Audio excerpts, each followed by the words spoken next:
Cazzo, questo non è per niente facile da gestire. Questa roba è un disastro da rimontare.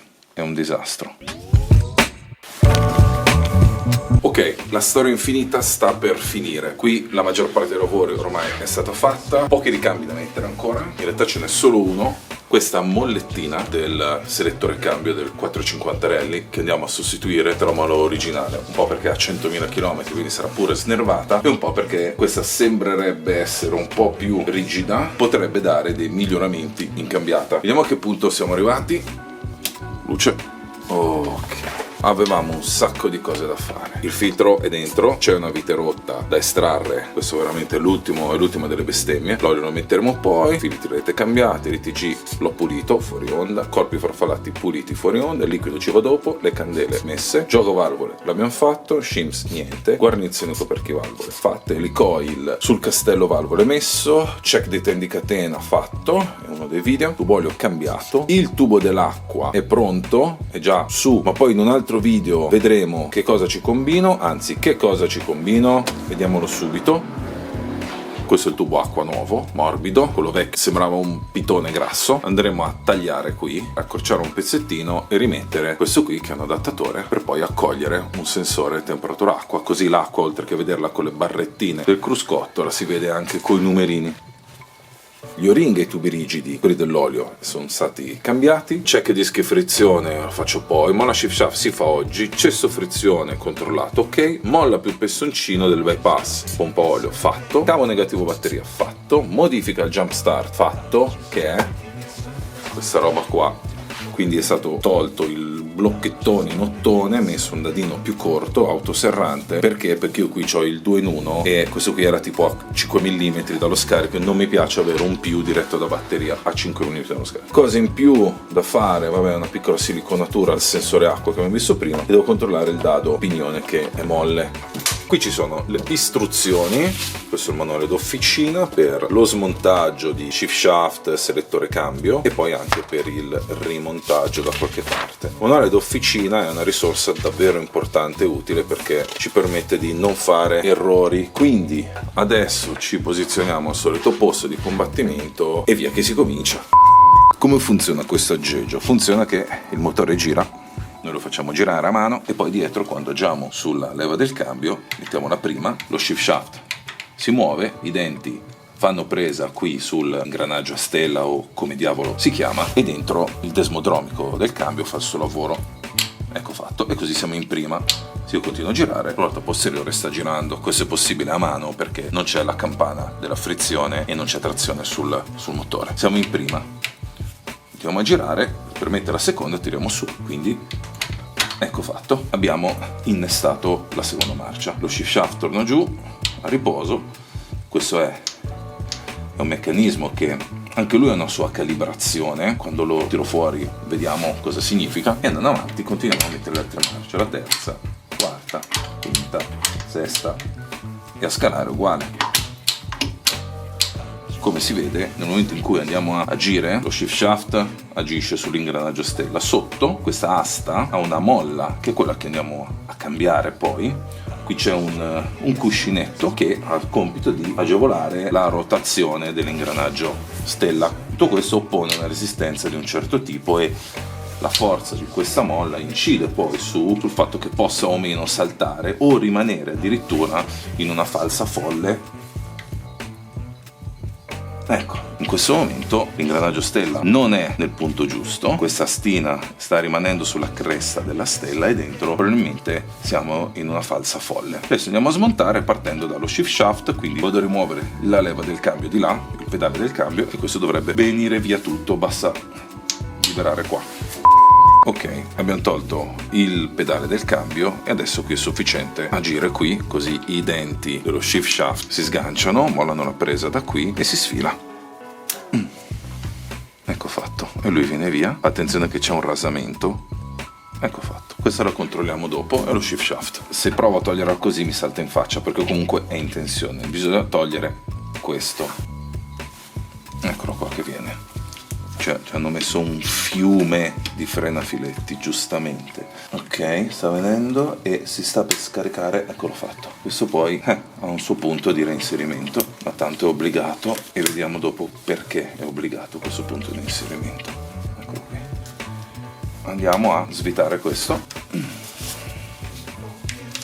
Questa molla va imbattuta da sotto, quindi semplicemente va dritta, va bene. Eccoci qua. Andiamo sul tavolo a verificare tutto.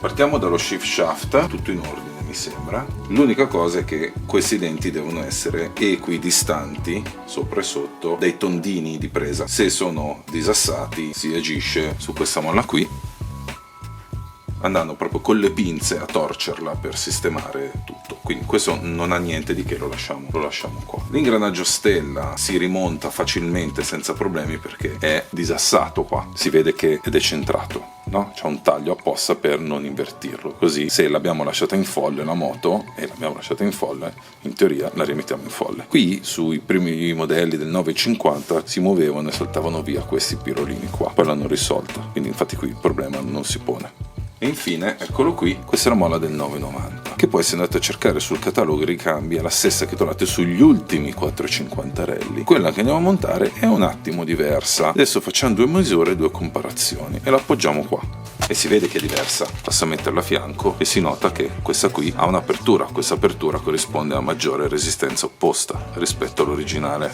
quindi l'originale è 2,27 e quella del 450 rally è uguale, 2,27, 2,28, ma appunto ha questa forma più aperta, il che significa che oppone più resistenza. Diamo una pulita, già che ci abbiamo in mano tutto, la andiamo a rimontare. Questa vite va pulita molto bene, questa non si può rimontare così di vite, puoi metterci tutto il frenafiletti che vuoi ma non terrà, va pulita, sgrassata, pulita tutta con la spazzola di ferro e poi rimesso la lock titter installata, altrimenti ti perdi il pezzo. Stessa cosa per questa.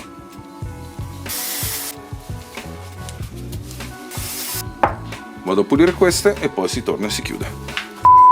Ah, oh la madonna, questa sì che tira, questa sì che è difficile da mettere su, la lottita non devo dimenticare. Cazzo, questo non è per niente facile da gestire. Questa roba è un disastro da rimontare, è un disastro. Ok, tutto questo accrocchio è un po' complesso da gestire perché la molla, essendo più aperta, costringe il selettore più in alto, quindi bisogna puntare un attimo, spostare il selettore, vedere se riusciamo a dargli due giri, sì, spostarlo un po' ancora, poi voglio vedere, e sperare ora che si riesca a tirar giù, sì, cazzo è durissimo. Poi dobbiamo mettere l'ingranaggio stella, non è facile, un po' difficile da gestire questa baracca. Questo va tirato giù e in qualche modo deve rimanere giù, ma molto giù, così. È un lavoro estremamente faticoso da fare, molto rischioso perché si rischia di spanare o comunque rovinare questo filetto. Adesso la seriamo a 6, ora il gioco è abbassarlo, offre tantissima resistenza. Ecco, tu devi stare così, ragazzo. Eccolo qua, ok, andato, fermo qui. Questo si serra a 10. In teoria qui abbiamo finito. Shift shaft dentro tutto. Dopo un imprevisto, cioè avevo rimontato l'ingranaggio a stella sfalsato, quindi stava sempre in folle, tutte le cambiate erano nella folle, quindi il risultato qual è? Che ci troviamo con una cambiata molto più secca. Ricapitolando, il lavoro qui è piuttosto complesso perché infilare questo braccetto, non mi ricordo mai come si chiama, con una molla che ha un'ampiezza maggiore costringe già la vite a lavorare male, quindi il rischio è quello di sbranare tutto. Ci vuole un po' di pazienza. Boom!